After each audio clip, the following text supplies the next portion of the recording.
Hey guys, in this video I wanted to talk about the sixth element engine mount, which is the one on the right. And right now I'm going to be comparing it to the Delta X Motorsport mount in the center and the OEM mount to the left. The first difference is that OEM and sixth element are rubber.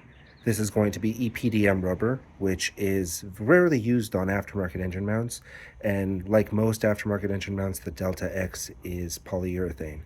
So in this case, the Delta X has removable inserts, and you can change them out as often as you'd like.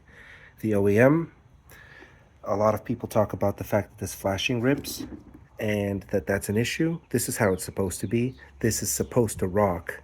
If you put a screwdriver in here, you can twist it. It's too soft for a sporty car like the GR Corolla, that's for sure. I don't like the OEM mount, but it is not supposed to be attached here either. This is supposed to rock. And the sixth element mount has an EPDM insert that's been permanently installed. You cannot remove this. So once the mount is worn out, you have to replace the entire thing.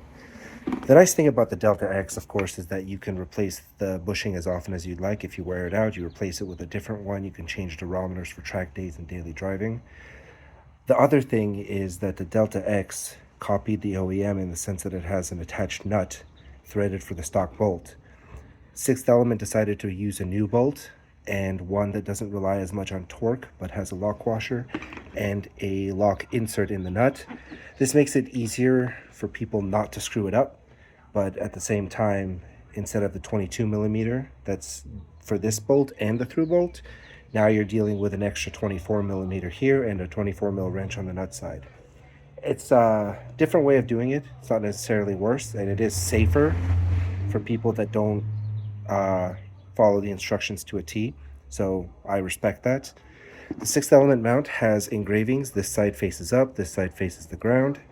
It has a nut side and a torque spec, which is really nice. They thought of everything. And this is supposed to be a bit softer than equivalent polyurethane mounts at the same durometer. So from the marketing, this is supposed to ride nicer while providing the same amount of support that an equivalent polyurethane mount would have. So you don't have the downsides of polyurethane, which is harsh vibrations and NVH. So this is going to be the review part of the video. There's not going to be much action on screen. There's just going to be mostly talking. I have two versions of the sixth element mount here. On the left is the final version.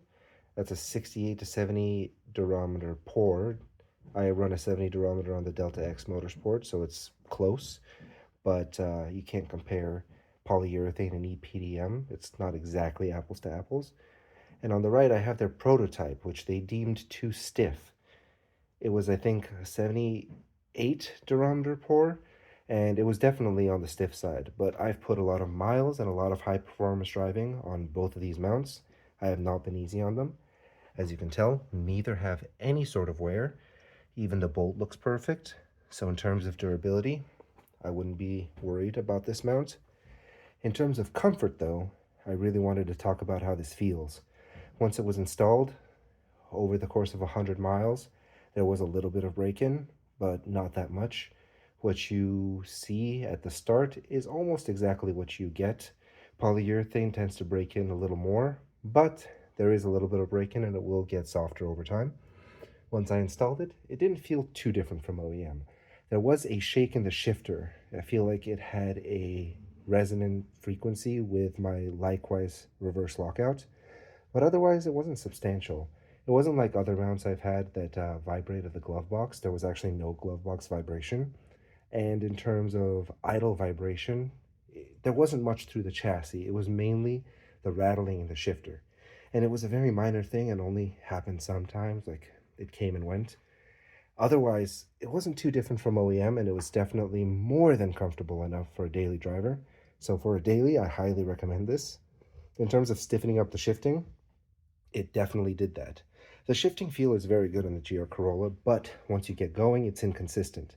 The more you push the car around and the more the engine shifts, the funnier the shifter feels. And this gets rid of that for the most part. Shifting under heavy load feels more solid and feels more like it does at idle. Like a clean sharp shift rather than pushing through some rubber. Of course, it is a cable shifter, but so is the new Type R. That doesn't exactly matter, but you do want your drivetrain stable while you're shifting. In terms of wheel hop, I haven't really noticed much of a difference. This car being all-wheel drive doesn't wheel hop much, but overall, the car just feels like it's a little bit more solid, and the biggest thing is the improvement in shift feel.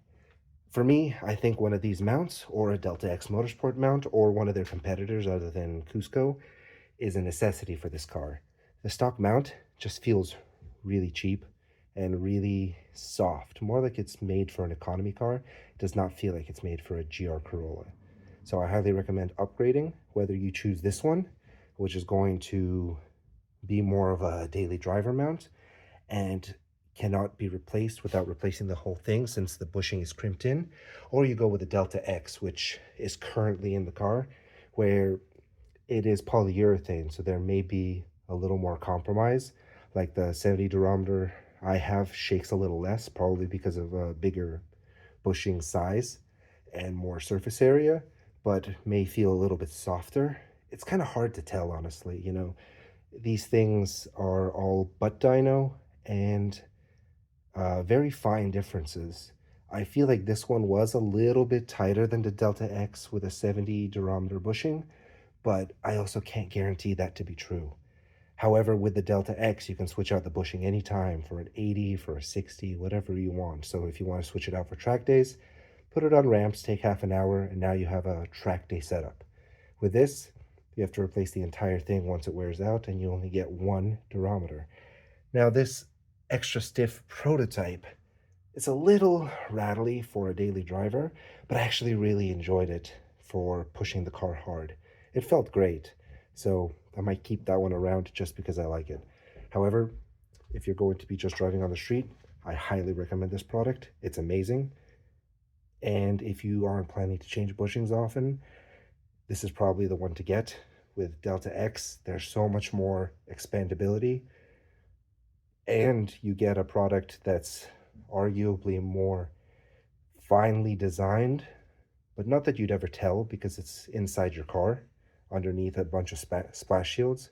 But that one is better for like performance drivers. For a daily, you can't go wrong with this, especially since the price isn't very expensive. I believe they go for, it's $269. Definitely recommend.